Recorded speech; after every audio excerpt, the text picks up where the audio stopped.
Praise the Lord. நாம நம்முடைய வாழ்க்கையில காக்காவை பத்தி தெரிஞ்சுக்க போறோம் இன்னைக்கு.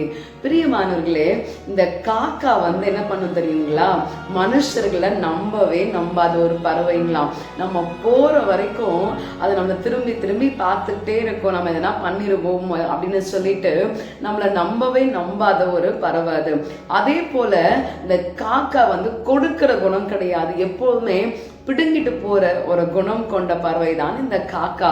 அதே போல என்னுடைய குஞ்சுகளை கூடுகளை வச்சு பாதுகாத்து கொண்டிருக்கும் பொழுது ஒருவேளை அந்த காக்கா தவறி கீழே விழுந்துருச்சு அப்படின்னு சொன்னா அந்த காக்காவை நம்ம என்ன பண்ணுவோம், கொண்டு போய் ஐயோ குட்டி காக்காவா இருக்கேன்னு சொல்லிட்டு நம்ம என்ன பண்ணுவோம், அதை எடுத்து நம்ம அதுக்கு கொஞ்சம் தண்ணி கொடுத்து அதை நம்ம உயிரடைய செய்ய முடியுமா, மயக்கத்துல இருந்து வெளியே வர வைக்க முடியுமான்னு சொல்லி பார்ப்போம். ஆனா இந்த காக்கா என்ன தெரியுமா, மனுஷங்க உன்னை தொட்டுட்டாங்க நீ தீட்டு அப்படின்னு சொல்லி இந்த காக்கா யோசிச்சுக்கிட்டு இந்த காக்கா என்ன பண்ணுமா, அவட குஞ்ச கொத்தி சாகடிச்சிருமா. இப்படிப்பட்ட குணம் கொண்ட ஒரு பறவை தான் காகம். யாருக்குமே பிடிக்காது. அப்படிப்பட்ட ஒரு காகத்தை கொண்டுதான் அன்றைக்கு கேரித் ஆற்றண்டையிலே எலியாவை போஷித்தார். எலியா தேவனுடைய வார்த்தைக்கு கீழ்ப்படிந்து கடந்து சென்ற பொழுது இந்த எலியாவிற்கு உணவு கொடுக்கும்படியாக அப்பத்தையும் இறைச்சியையும் 2 வேளை கொண்டு போயிட்டு சாப்பிட இந்த காக்கா கொண்டு போய் கொடுத்துச்சுங்களாம். பாருங்க, நம்ம கிட்ட இருந்து பிடுங்கி கொண்டு போற ஒரு பறவை தான். ஆனா தேவனுடைய கட்டளைக்கு இணங்கி அன்றைக்கு எலியாவை இந்த காகம் போஷித்ததாம். ஆனா இன்றைக்கும் தேவன் யாரை கொண்டாகியும் நம்மை போஷிக்க வல்லமை உள்ளவராயிருக்கிறார்.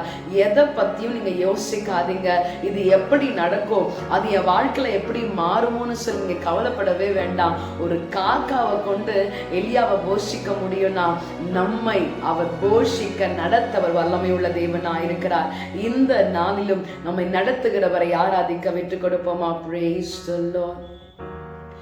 கேரித்தாற்று நீர் வற்றி போனாலும் வற்றாத ஜீவனாதி நமக்கு உண்டு.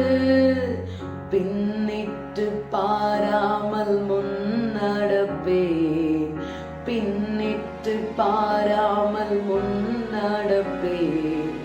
அழைத்தவர் கரம் நடத்தும், என்னை அழைத்தவர் கரம் நடத்தும். ஆண்டவரே, எங்களை நடத்துகிறவர் ஒரு காகத்தை கொண்டு போஷிக்க உமக்கு முடியும் என்று சொன்னார். இந்த நாளிலும் எங்களை நடத்த, எங்களை போஷிக்க யாரை கொண்டாகிலும் எங்கள் வாழ்க்கையில அற்புதத்தை செய்ய உம்மால் ஆகும் என்று அறிக்கை பண்ணுகிறோம். ஆசீர்வதித்து நடத்தும் இயேசுவின் நாமத்தில் ஜெபிக்கிறோம் பிதாவே. ஆமென். God bless you. Have a blessed day.